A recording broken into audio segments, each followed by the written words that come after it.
What is up, everybody? I am glad to see you guys tonight to talk about some things.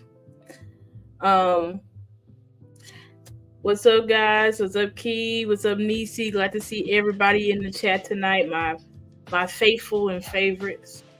Let's see if I can kind of. Nope, that's close myself. Gotta be like that. Yeah, see, I can see my Cowboys content posting back. But anyways, and shout out because hopefully I can tell I got a new camera. So anyway, very excited for tonight, guys. I don't really have. I'm gonna be honest with y'all. Well, before we get started with the content, please like the content. Please like this video. Please share this video, as well as please subscribe to my YouTube channel if you have not already done so. Please, that would be greatly appreciated. I've gained a lot of subscribers over these past months, so shout out to all my new subscribers. If you guys are watching currently live, or if you watch this back after I'm done live streaming, just want to let you guys know that I really appreciate you guys so much for subscribing, for valuing my content, and rocking with me and helping me get new ideas and donating to my channel. Somebody that I wanted to shout out who donated to me recently, but I didn't get to shout them out in the show is, let's see if I got it, Antonio Reed. Shout out to you, Antonio. I think you donated to me during the Star Chasers Girls Talk Ball show, but I didn't really get a chance to see it during the show. So thank you so much for donating to me, guys. I really appreciate everything that y'all do for me, and appreciate you guys continuing to stay up to date with my content. Well, as I said, well, I didn't say it, but I don't have any fancy content or PowerPoints or anything today. I kind of just wanted to freestyle it, let you guys comment in the chat. I'm watching the chat closely, so if y'all have any questions or anything, y'all can ask me. But I'm just going to kind of go through my general thoughts about the game. And because I named this episode, it's called Now or Never. Now or Never. We are getting down to the point in the season where we only have 3 games left. We have the Dolphins on Sunday, then we have the No. We have the Dolphins on, it's Christmas. Yeah. So we have the Dolphins on Sunday, so that's Christmas Eve. Then next we have the Lions.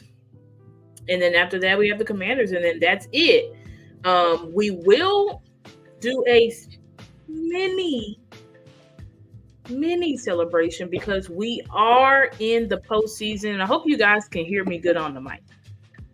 But yes, we are in the postseason. We have clinched for the 3rd season in a row. So I know there were some people talking about Mike McCarthy being Jason Garrett. Jason Garrett could never. So let's cool it on that. I know, yesterday made a lot of people hot and upset. I get it. It's not something, that we wanted. This was not a type of loss that we wanted going into December. I think that's fair, Well, we're already into December, so we won our first December game, but we just lost it. So we did not want to lose any games in December or January. Of course, that would be the most favorable outcome for us. However, it just did not turn out that way. So that's unfortunate, but it's okay because we gotta move forward regardless, because we don't have much time to focus on this game. Maybe us as fans, maybe the players focus a little bit too much on Philly. Maybe we got up, too much for Philly, and we just But honestly, I'm gonna give you guys my unfiltered, unadulterated what's it called? Unadulterated commentary, right? So I'm gonna start at the beginning of the game and go on down. So initially, when we didn't choose to receive the ball, little iffy about that decision because I think with the way our offense is playing and what we knew coming, the information that we knew coming into this game, which was we had to run the ball, right? We knew that. I said that. If y'all saw my commentary on the Star Chasers Girls Talk Ball or the Big Star Show, or I joined last week Boss Land with Boss Cowboy and Landlord. Right? I said that the guys that needed to shine in this game was not Dak Prescott, was not CeeDee Lamb, was not Brandon Cooks, but was the running backs, Tony Pollard, Rico Dowdle, right? It needed to be those two backs, and it needed to be Jake Ferguson because the Bills, they are a team that sits in too high all game, right? This is a team that they play a similar style as where they basically, and I'm not saying they have the same scheme because when you look at the San Francisco 49ers, they're more so the cover 4 team, right? But they switched it up when they played us and pretty much played press man all game. That kind of threw us off because they don't do that. They're a cover 4 type of team, right? They have been playing man a little bit more this year because of their defensive coordinator change. I think Steve Wilkes, right, is instead of D'Amico Ryan. But they're a team that wants you to attack underneath, just like the New York Jets. That's why the New York Jets defense gives everybody problems because these are guys that sit back in coverage, right? And they're going to make you dink and dunk. When we played the Carolina Panthers, they're the same way. They sit in too high, they sit in cover 4, and they want you to dink and dunk it up the field. You have to literally run the ball, right? Get them out of that deep coverage. And then that's when you can take your deep shots and stuff like that. So that was our game plan going in. You notice the way the first drive went, right? We're running the ball, right? Running, mixing in the pass here and there. But it was clear we came there to run the ball. Unfortunately, what happens? We get a penalty. Tyler Smith. Love Tyler Smith. Best left guard in the league this year. But that holding penalty was crucial. The holding penalty was crucial because that destroyed our drive. And that destroyed our drive and pretty much made us not what am I trying to do? Sorry guys, I'm trying to turn up my volume. Okay, there it goes. But like that drive pretty much that killed our first drive, right? Got the penalty, couldn't overcome, gotta punt the ball. Right? So we punt the ball. Defense. Well, first of all, I'm kind of getting ahead of myself because I didn't even talk about the defense. So the defense comes, immediately gives up a touchdown. Now, they went to the red zone. We had them stopped. DeMarcus Lawrence does roughing the passer. Now, was that really, when we look back at it, was it really roughing the passer? No.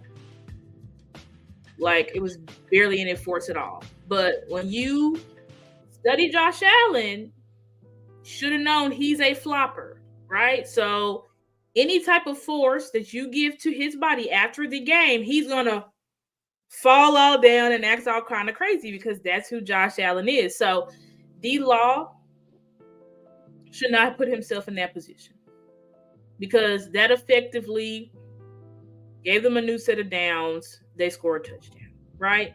So the reason why I didn't like the whole defer thing is because it's like if you know your game plan is that we need to control the clock, Mike, right? If you know your game plan is we need to control the clock, we need to run the ball, we need to take our deep shots as they're here and there, right? Why would you defer? It just doesn't make sense. Why would you defer in that situation? Because you effectively let them take, if we look at the box score, how many minutes did these guys take off the clock just in the first quarter alone? Like, oh man, let me go to it real fast. So if we go to the play-by-play of the game, right? These guys literally took off. God, they took off so many minutes, because when they scored that touchdown, had 6 minutes and 54 seconds left in the first quarter, I believe. Yeah, that's what I'm thinking happened. Wait, is that right? Hold on. Yeah, because I'm thinking first and 10. Looks like they took off 8 minutes, right? 8 to 6 minutes, just if I'm reading this right, just in the first quarter alone. Like, it was clear that the Bills came there to run the ball to keep our offense off the field. You see, I had put on, if y'all follow me on X, I had put on X. The only way to stop Dak Prescott's offense is to keep it off the field. So that's clearly what they did. They beat us at our own game in this game. That's why it was a blowout the way it was, because they beat us at our own game.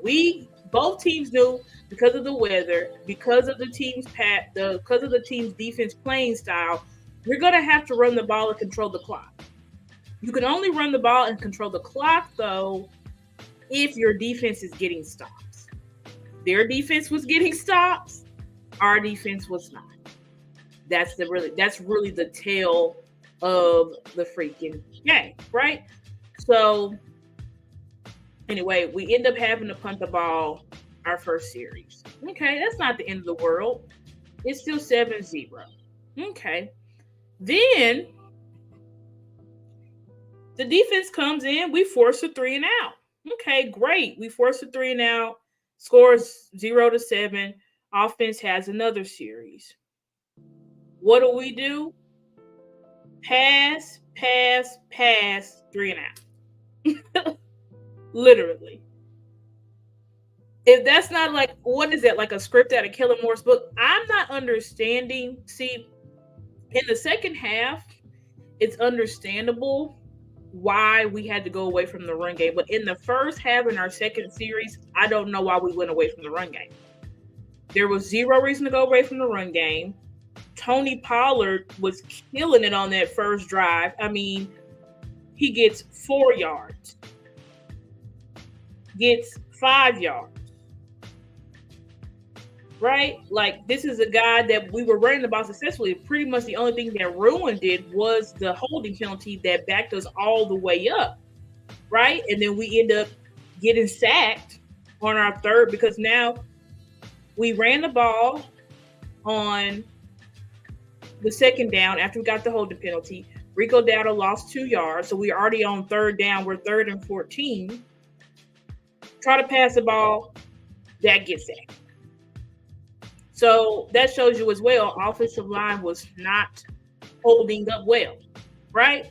But regardless of them not holding up well in the pass game, they were doing a good job in the run game. That's what we prepared for all week, because the holes was open for Tony. It was there. And the fact that we should have said, okay, y'all guys, that first drive, we're about to still stick to our game plan. But for some reason, we went pass. I have no idea why we did that. I don't know. Now, I haven't had a chance. I did not rewatch the game again, right? With like the all 22 film, because I watched mine through NFL Plus, and when I tried to look at it, it was still not up. So unfortunately, I don't have like the plug that gets us all the NFL games. But anyway, regardless of that, we didn't need to stop running the ball, and we did. So that's an issue. Again, I haven't watched it back, so I don't know if this was called runs, but Dak checked out of it. I have no idea. I know there's some analysts or whatever saying that it seemed like Dak checked out of a few plays that he did pre-snap, but when I saw Dak check out of plays, I saw him checking the run play. So I really just don't know. Like I said, I have to go back and watch the film and verify that. But either way, we should have ran the ball in that second series. If we do, we likely at least get 3 points. Okay, but we don't. We do pass, Kellen Moore style. We get 3 and out. Okay, now we're moving. Now the defense comes up. And I think the defense literally gets another stop. And then what happens? Defense gets another stop. And you know what happens? Sam Williams. Wait, is this the Sam Williams? Yeah, I think it is. Let's see. Yeah. We literally got him off the field in 4 and 8. 3 and 8, get him off the field. Sam Williams commits a penalty. This is what I'm going to say about Sam Williams. At this point, I appreciate his tenacity. I appreciate him wanting to make plays. But the kid is literally hurting us more than he's helping us at this point on special teams. I'm not saying take him out of the defensive lineup. But what I am saying is this whole gunner thing in special teams, it's got to go. We cannot have those penalties going into the postseason. Those are things that literally lose you games. We just can't afford it. We cannot afford to have him being the gunner, being the punt blocker. We can't afford to have it. He doesn't know what he's doing.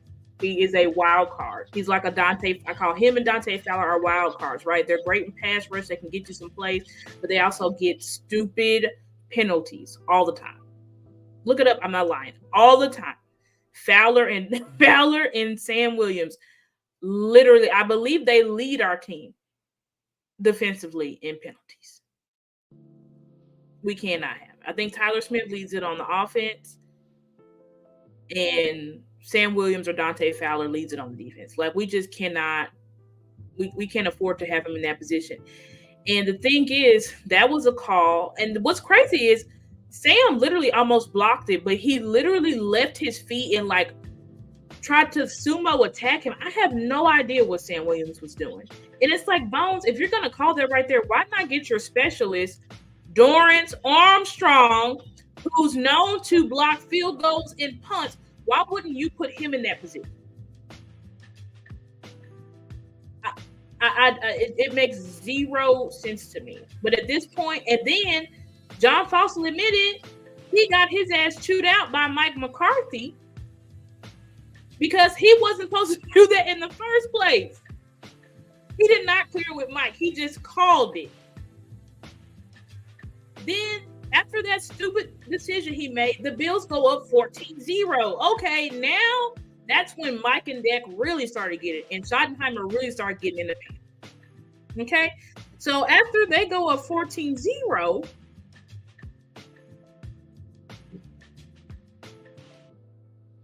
we get the ball back with like 5 minutes left in the second quarter. So in the first half, guys, we only had the ball 1, 2, 3, 4 possessions. We only had the ball 4 possessions in the first half. After they scored a touchdown, we go down, we get 3 points. The Bills proceed to score again. And I think this was, what was this one? This scoring drive. Yeah, this is the one I believe where Cook scores via the passing game on Damone Clark.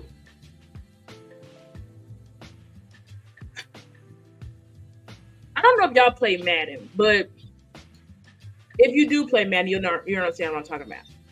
You know on Madden how if you don't fix your depth chart, if you don't put your sub linebackers in the right position and stuff like that, it'll just have random players in random positions. That's how Dan Quinn runs his defense. And honestly, I'm quite sorry. His name is Dan Moore. He got his name back last week, and I got to take it away again. That is how Dan Moore runs his defense. Where he literally just allows the CPU, the computer, to have these players in random positions that they should not be. Nothing about Damone Clark. First of all, if you're facing just a normal running back, you can put Damone Clark on them because that's not really a running back with great hands. You know, they may catch like a swing pass them out the backfield, but they're not really a threat. If you looked at Buffalo's film, you should have seen that when Joe Brady became the offensive coordinator, he started running the offense through Cooks. So why you had a tradition? I don't care. Just because Damone runs a low 4.4, that doesn't matter, Dan Quinn. You have to have coverage skills. James Cook is literally like a wide receiver running back. He's like a Christian McCaffrey type, a Tony Pollard type. You don't have Damone Stiff Hips Clark covering that type of guy.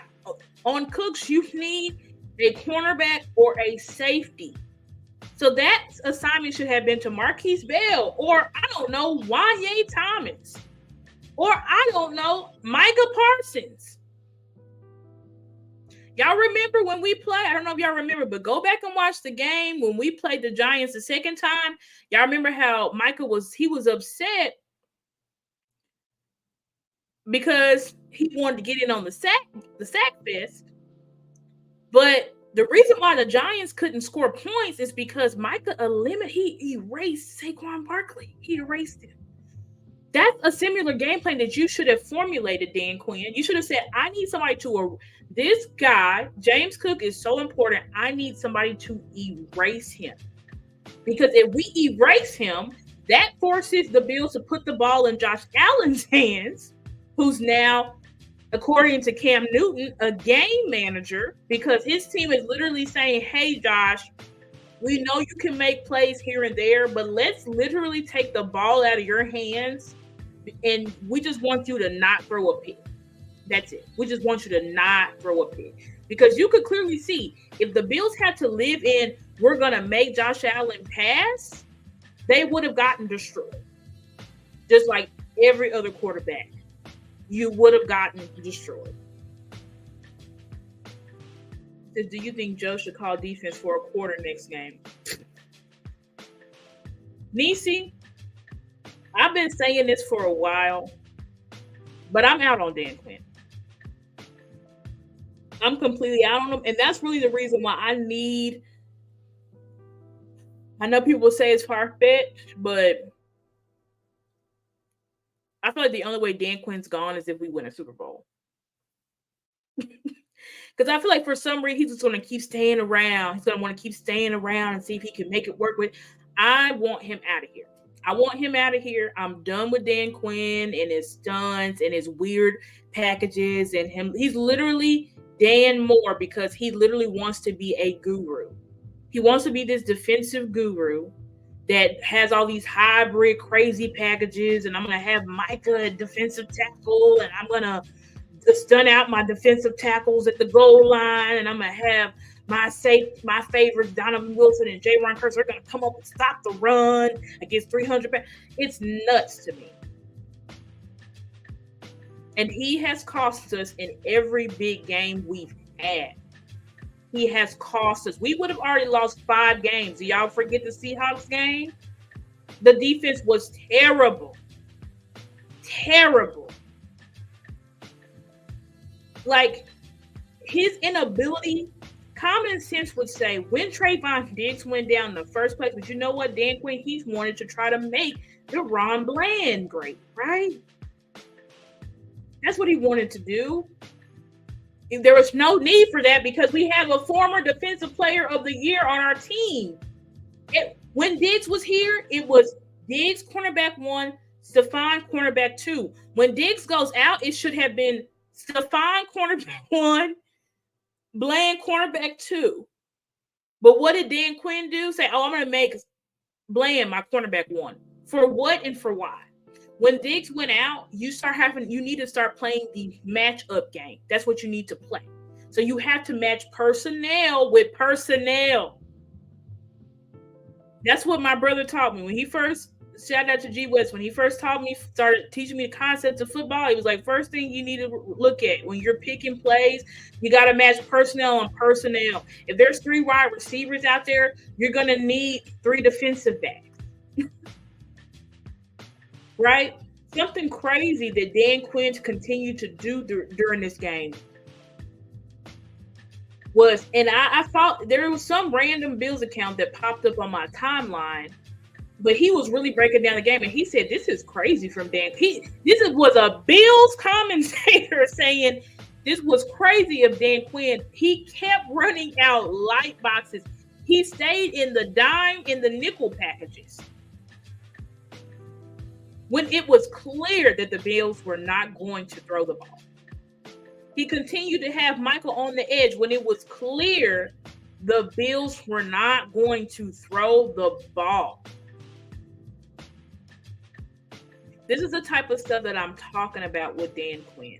He doesn't make it at this point. You can book it now. You can screen record this, whatever. I don't care. If we don't make it far in the playoffs, it will be because of Dan Quinn. Just like last year, if we didn't make it deep, it was going to be because of Kellen Moore. And what do you know? It was exactly because of Kellen Moore. Dan Quinn is continuing to get outsmarted. And it's not even just with the best in the game. The Seahawks game, who was that offensive coordinator? We don't know. Joe Brady, he wasn't even the offensive coordinator. He just got moved into the position. Like, everybody that's facing Dan Quinn is not offensive geniuses. They're just doing basic football. Hey, look at what the Cardinals did. Remember when the Cardinals just ran the ball down our throats and we couldn't stop anything? That's exactly what we'll do. The Bills disrespected us because even the Cardinals got play action. The Bills didn't even bother to pass the ball. They literally just kept running the ball down our throats. So we're going to put majority of blame on something or somebody. It's going to be on Dan Quinn. Did the offense do what they needed to do? No. But we already knew the offense had to live in the dink and dunk. We're going to run the ball world. Once those penalties happened and we went down 21-3 in the first half, we could not run the ball anymore. The Bills had us right where they wanted us. And we want to talk about Dak Prescott this and Dak Prescott that. Did Dak Prescott miss Brandon Cooks? Yes, he did miss Brandon Cooks. But, dude, every freaking quarterback, including the ones that y'all say is better than Dak, miss throws game in and game out. Everybody misses throws. Everybody misses throws. So your quarterback is not going to be perfect. He's not going to be perfect, right? And on top of that, where his freaking offensive line is breaking down, and then if you listen to Mike McCarthy's presser this morning, he said, or this afternoon, he said they did a terrible. When I watched the All 22, I'll be able to confirm, but he's like, we were terrible above the 2.3, offensively and defensively. Offensively, we weren't getting open above the 2.3. The issue with Dak was there was nowhere to go with the ball. Everything was covered. Every freaking thing was covered.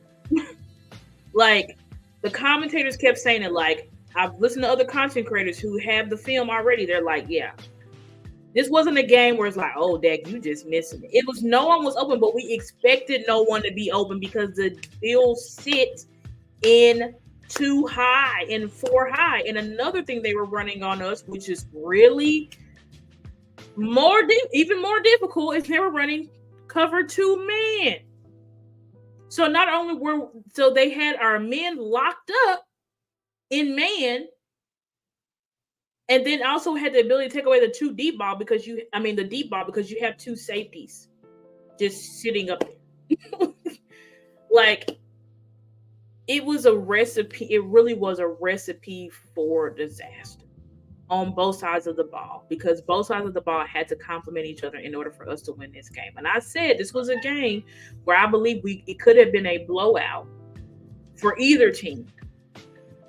It depended on who's going to play the cleanest, right? And it depended on who's going to be able to control the clock, right? Who's going to be able to control the clock and limit mistakes. But anyway, I'm going to keep talking to y'all. We'll take a break right here.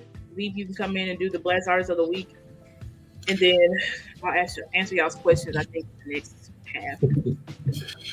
All right. Good evening, everyone. The Blast Artist Spotlight is my man, Chris White, and this is called I Said What I Said. Let's check it out.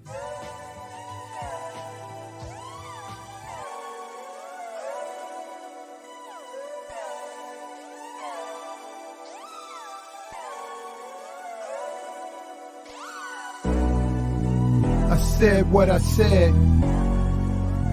I am not afraid. I'm a manly man, baby, get a dog if you're scared.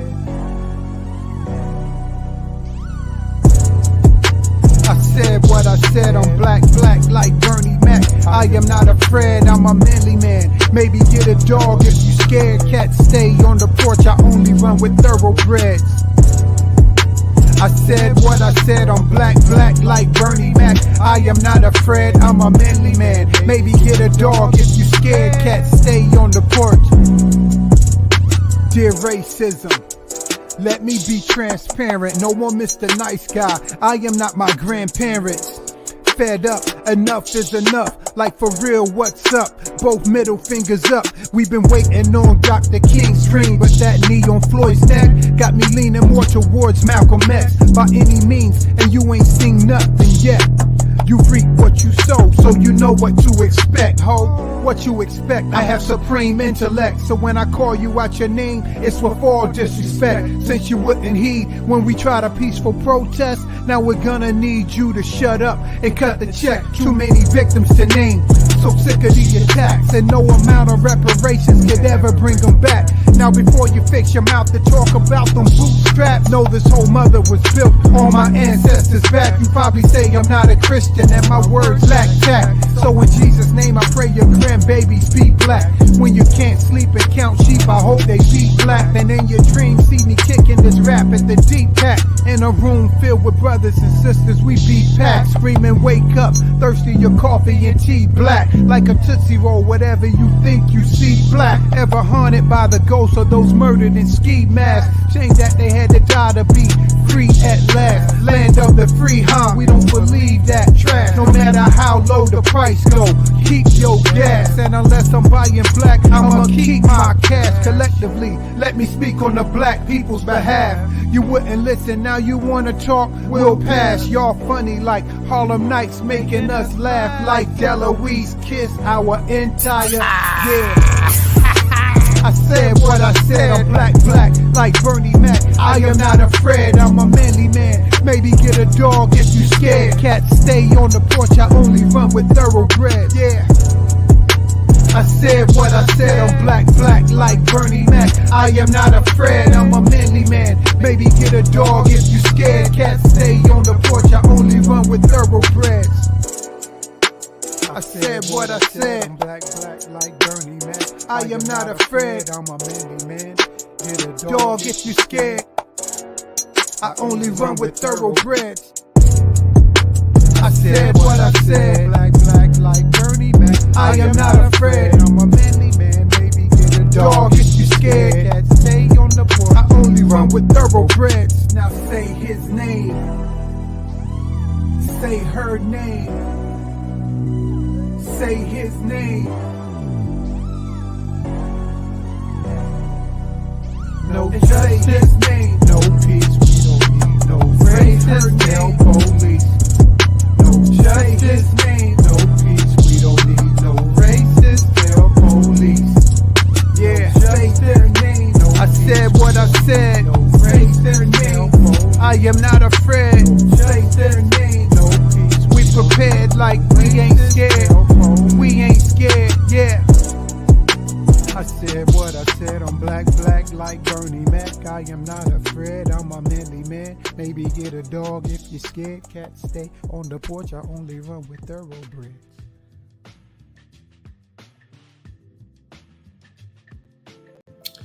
That was my man Chris White with I Said What I Said.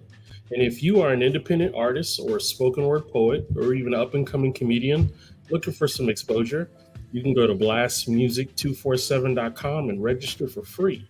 But Blast is also looking for those that love music. You can also go to blastmusic247.com, register as a fan, and have access to hundreds and hundreds of independent music. Blast is changing the industry one artist at a time. Back to you, Star. Thank you, Veep. Okay. Anyway, I figured it out because I was like looking on my phone at the game, right? And so it tells you how long each drive was. So literally in the first half, we only had one. We supposed to come in here and control the clock. We only had one long drive in the first half. You know how long that was? 4 minutes. Well, that's not true. The longest drives when we got that field goal was 5 minutes and 39 seconds. So we had two long drives. The opening drive, 4 minutes, we got no points. And then when we got the field goal, 5 minutes. That's what we had in the first half. And in the second half, ran 6 plays. And what was crazy was we knew we had to come out, we had to score points. Why Mike and Dak and Schottenheimer thought on that 3rd and 1 that we needed to do a shot play. I know a lot of people were blaming Dak, saying that Dak kicked into it, but Dak said Mike literally called that. Now, Dak agreed to it because Dak talking about he was excited for it. They really thought it was going to work. It did not work. It was a disaster. Our offensive line got beat so I think it was TJ Bass got beat so bad, like he couldn't even get off the ball. And somebody put out the highest graded on offense was Tony Pollard and Tyler Biotish. And the lowest graded was Dak Prescott and Zach Martin. I said, listen, anytime Tyler Biotish is the best on offense, you know that was a horrible day. That was a terrible day. So we literally had that one drive in the second quarter where we got no points. We had to punt. And after that, the game was over. That was over. Because when we got the ball back, the Bills took up the whole. They had an 8-minute drive after we had to punt coming back in. So they pretty much took up the entire third quarter. We were down 3 possessions, and on that 8-minute drive, they got 3 points. So when we came back after the Bills took up all that time, we had a 2-minute drive for -8 yards. Then a 7-play drive, Dak throws the pick, just trying to force them at this point, and game's over. And then we had a 5-minute drive with garbage time, 15 plays, 80 yards, for a touchdown. So this was a game, all in all, where we literally just simply got beat at our own game plan. And you want to know why we got beat at our own game plan? That's why I'm not really focused too much on the offense, right? Or we'll say this about the offense. I don't know why Mike decided to come into this game with no motion. Now, I can understand if you thought, okay, it's going to be bad weather. Okay, Mike. That's why you have to have a plan A and a plan B. Because he was calling plays so conservatively in the first half, and he admitted himself the weather wasn't even a factor in the first half. It didn't start raining until they came in after halftime.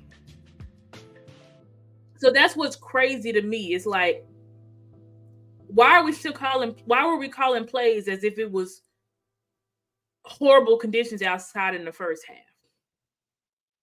Why did we stop running the ball in the first half? There was no reason at all to start running the ball in the first half, besides when that last drive, because we only had a couple of minutes left, we needed to go down. But even then, I feel like we could have still ran the ball then because we could have took longer.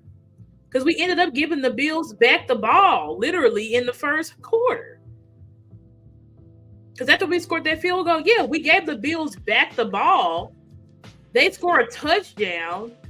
We get the ball back, punt, and then the Bills get the ball back to end the half. Like, there was zero reason to get off of our game plan in that first quarter. If that means that first half, zero reason. So literally, that was just a classic case of Mike panicking, I feel like. And this is the third game he's panicked to me. Well, I don't think he panicked in the San Fran game. I think they just really thought that game plan was going to work. I don't know why, but they thought it was going to work. It was horrible. But I know the game plan versus the Cards, he panicked. He admitted to that because that's the game that we had 3 starters out on the offensive line.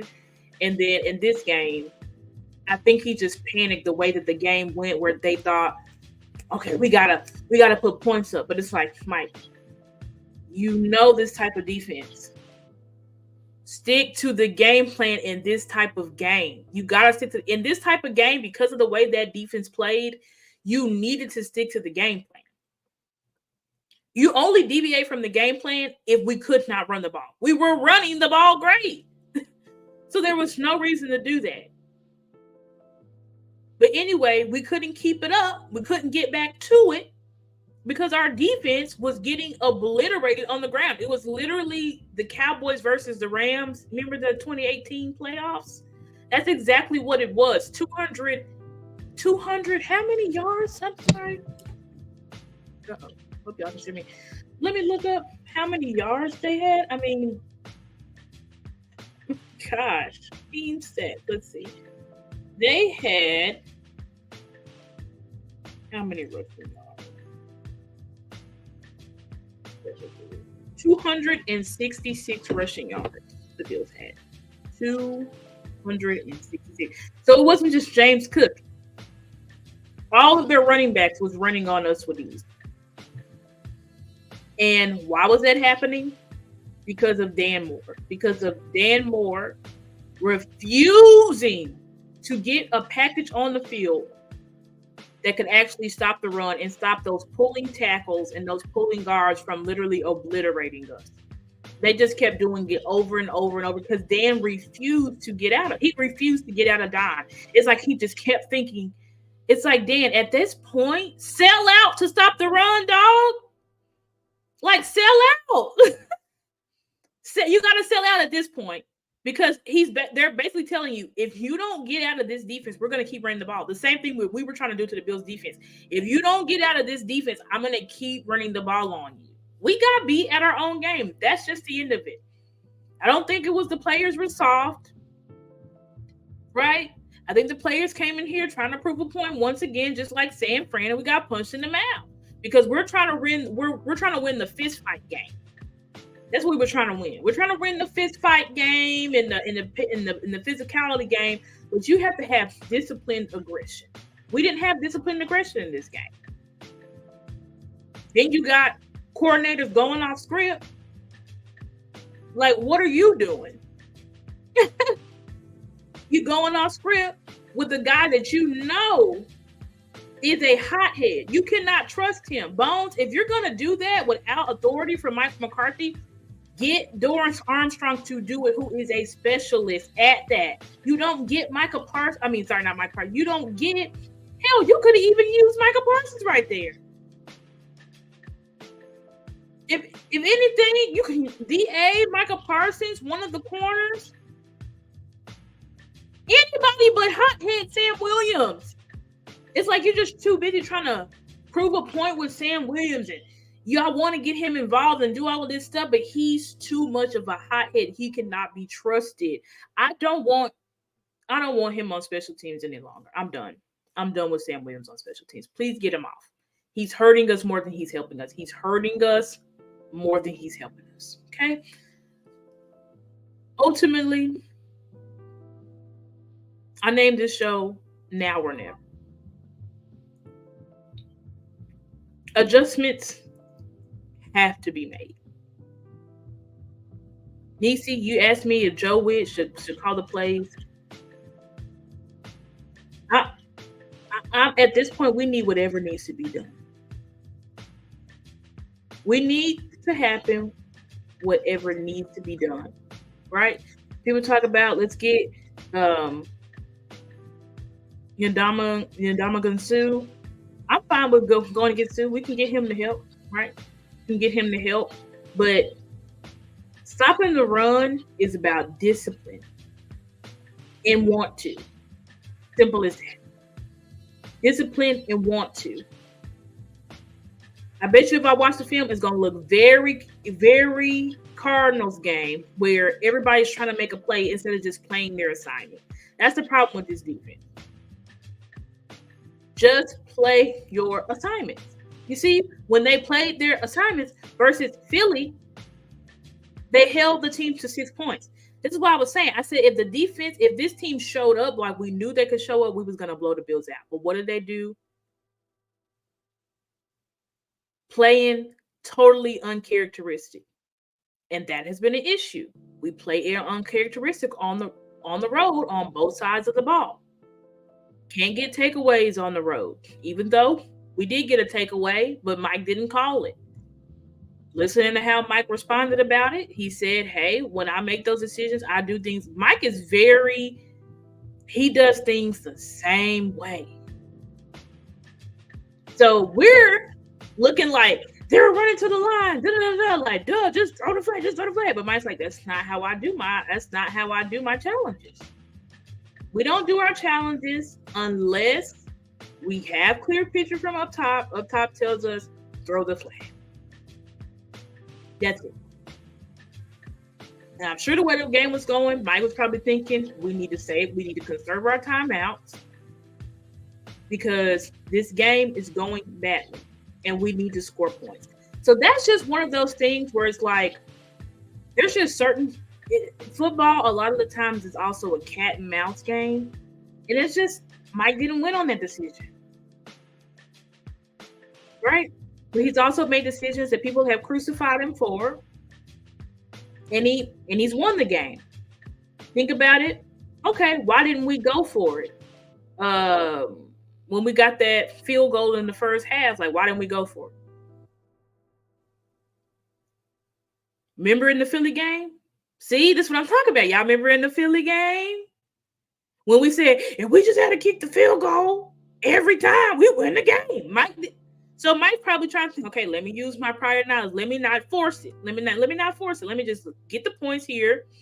We probably can build a drive. We can win the game by 3 points because I'm going to choose to take my points here and not allow them to have complete momentum if they stop us. The game was not going our way. So it was just one of those situations where it was damned if you do, damned if you don't. You know what I'm saying? Like we have to realize that when it comes to coaches. These are split-second decisions, right? If y'all watch, I think it's Stargazer on here on my channel, Stargazers Sports Podcast, Part 3. It's either Part 2 or 3 of my series on Mike McCarthy. We go into the whole game management issue. You know, is it Mike issue? Is this other coaches' issues and all of that type of stuff? You know, and we went into that. And I read y'all a whole article about how these are split-second decisions and what goes into these decisions and how other guys have had way worse issues with managing the clock and all that stuff than Mike McCarthy. So I think we just got to cool it on that. But the thing that we cannot cool it on is Dan Quinn. Because I really, really believe in my heart that if we don't go deep in the playoffs, it's going to be because of Dan Quinn. Because if we have to go and we have to play the 49ers again, number one, offense, no more games without motion. We did it in the Philly game. We did it in other away games. I can't remember all the ones, but we did it in the Chargers game. We started using motion. Like, we can't go completely motionless because our guys are not guys where they're just going to simply beat guys off the line every time. If people are playing contested and close to the vest like they were. And that's what they were doing. They basically took a variation of Philly's game plan. and San Fran's game plan. Like, hey, just play these receivers tight. That's why they went into a different defense. It wasn't just cover 2 zone, right? They went into cover 2 man because they're like, oh, we can actually get these receivers as well. We just man them up. If you don't use motion and you try to get your guys open, because you have to do man beaters. You got to do man beaters if you want to beat man. You can't just say, line up and run this crossing route. Line up and run this. Like, that's not how it works. Like, you got to do rub routes to get people off their mark, right? You got to do rubs. You got to do motion to get the defense off kilter, like to get distraction. Like, you literally just lined up just like you did in San Fran and said, hey, my guys are going to beat your guys. And like, that is not today's NFL. Everybody is a super athlete. This isn't the 90s anymore. This isn't the 90s where my guys can just beat your guys. Like, that doesn't work anymore. Every side of the ball, the defensive side of the ball is incredibly fast. They're incredibly faster. They're physical. They're different. This is totally different defensive players than what played in the 90s, in the early 2000s, in the 80s, in the 70s, in the 60s. It's just, you have to evolve. That's why we evolved our offense. So while we thought we was going to go into Buffalo and have no motion plan in case we got behind, is beyond me. But hey, we are glad. The silver lining is we're glad that this happened now while we still have games left, because we'd rather this happen now than happen in the playoffs. I will say this. We know Mike adjusts after every loss. I'm not concerned about Mike. I just laid out, gave my whole thoughts about why we didn't look good on offense. We could only look good on offense if we controlled the clock, ran the ball, and took our shots because of that type of defense. And our defense couldn't get a stop. So if your defense can't get a stop, you got to change your game plan. And that's where we should have had a counterpunch on offense, but we didn't have a counterpunch. So that's the issue with the offense. I'm not worried about Dak. Some people said Dak is out of the MVP race. Okay. It is what it is, dog. They didn't want Dak to win anyway. So it was always going to be a long shot. We, had to come out perfect. Dak had to finish out perfect in order to win it. Because if there was any question mark, if anybody else could be questioned to be in there, like a Brock Purdy, who's pretty much got it on easy mode because he has the best offensive coordinator in football, but whatever. We won't talk about that. It's fine. It's whatever. But yeah, that's just how it is. You know what I'm saying? So if Dak's out of the MVP race, that's all right. It is what it is. Am I disappointed in that? Yes. But Nisi, you crazy. You said Joe looked disgusted. I didn't see that, but Joe Witt is a different type of guy, and he'll have this defense in check because he's not trying to be buddy. Oh, Dan Quinn's my cousin, my uncle. Like, he's not trying to be any of that type of BS. He's a real, actual football coach. Dan Quinn, to me, is a coordinator that just simply relies on his talent. And he's just like Kellen Moore, where he has his scheme and his game plan, and he's not changing it. Like, I really think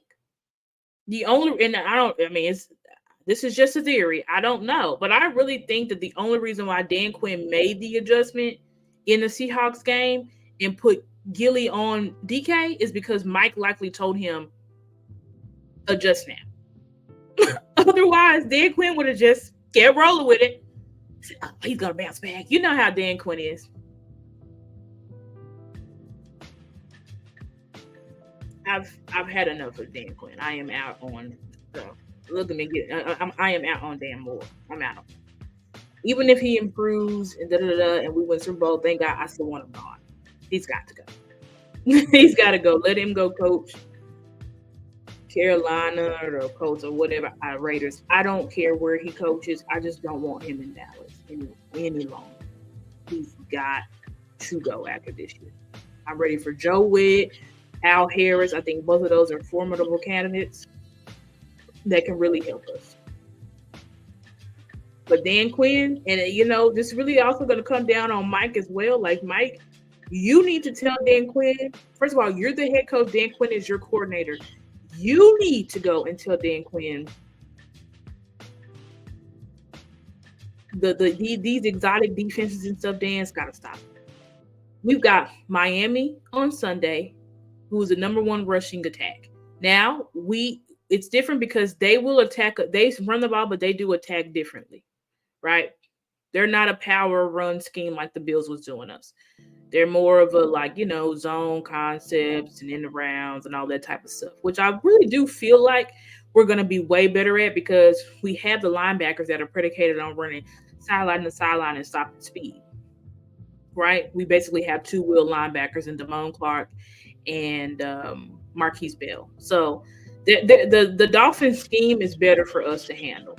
But that power run bully ball that Arizona and the Bills and really because even the 49ers scheme is not like that.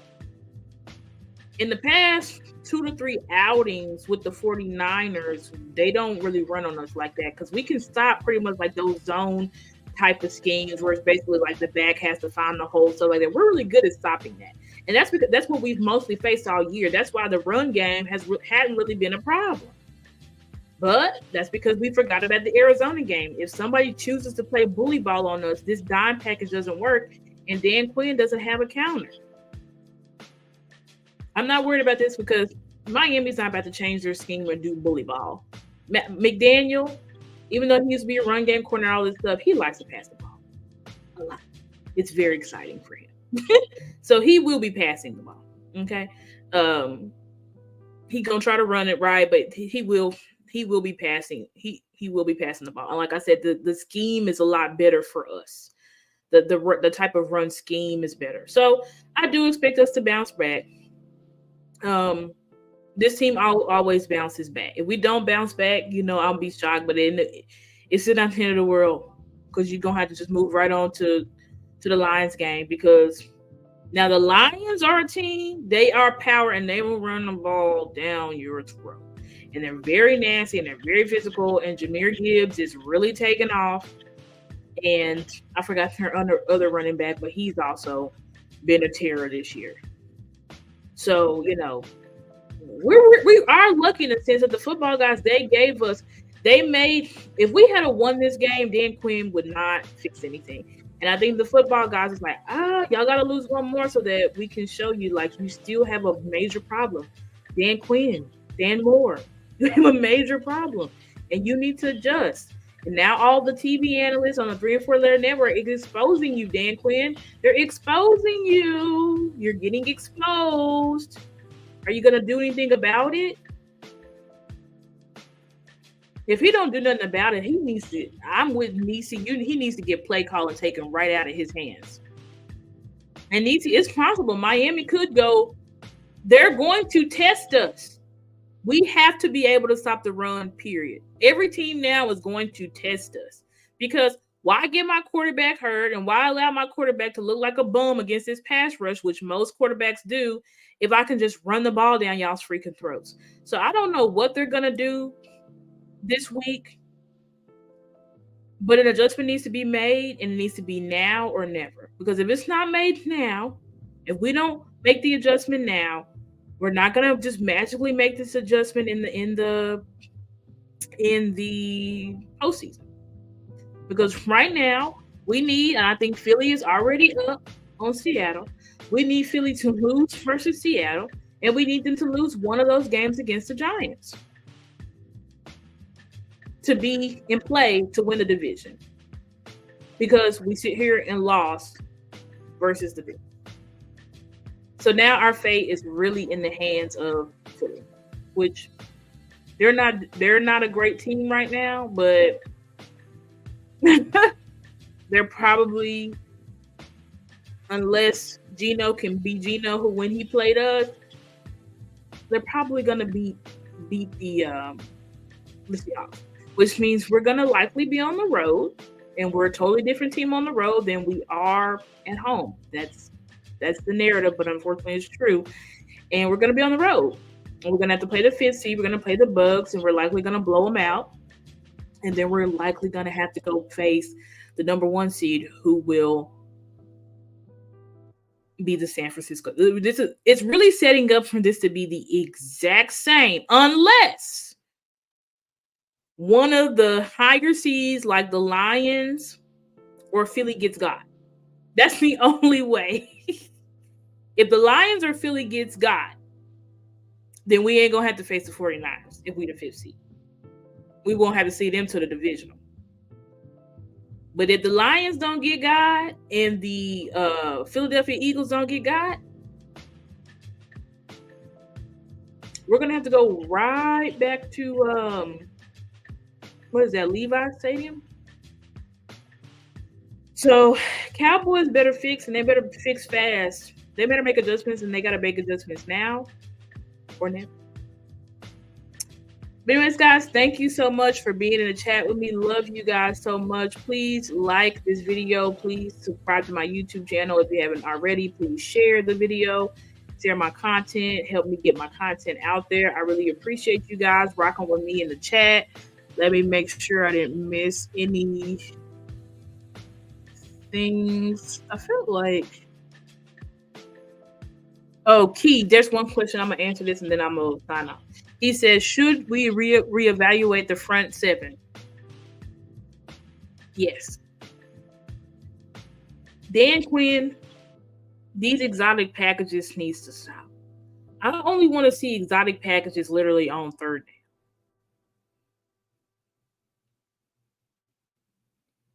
That's it. Like, these exotic packages have got to stop. We need... These next couple of games, we need to put Evans in. Evans went in this Bills game and made an impact play immediately at the goal line. We need to put Evans in. Damone and Bell, one of them's got to take a back seat. And also, we need to get Curse off the field. And see, this was the issue last week that nobody talked about. It's going to be the last thing I say. I promise I'm with that. But this was the issue last week. You see, last week, Michael Gallup had a big game, right? But did y'all see him in the lineup this week? No. See, Mike knew, it's situational. The game is just going like this, but I'm not about to sit here and make Michael Gallup the guy again. You see, when the guys who were having trouble, our safeties, stepped up last week, that gave Dan Quinn everything he freaking needed, even though he had them in bad position all night and they made some crazy plays, like J-Ron stopping that touchdown with A. Brown. That doesn't happen 9 times out of 10. But because they stepped up last week, Dan Quinn took it at, you see, my guys are fine. Great. I don't need to make any adjustments. I don't need to do anything. They just stepped right on up. That's the issue. I'm tired of Dan Moore, bro. We need to make some adjustments. We need to make some adjustments fast. Because like I said, we only got 3 more games. And then it's the postseason. When we can clap for ourselves, we made the postseason 3 years in a row. That's all good and great. But it ain't going to amount to nothing if we just get early first round exited once again. Our first or second round exited again. Like, we need to at least make it to the NFC Championship. Do we need luck? Yes, we're going to need some luck. But we also just need to do better on the road. Period. But anyways, thank you guys. Thank you, Nisi. Thank you guys so much. Y'all have a blessed night. We'll see you guys soon on tune in to Star Chasers Girls Talk Ball, which is every Wednesday at 7:30 p.m. Central Time. And then also find me on Thursday for the Big Star Show with my guy Big Game James. And we go live every Thursday at 7 p.m. Central. All right. Y'all have a good and safe night. Peace.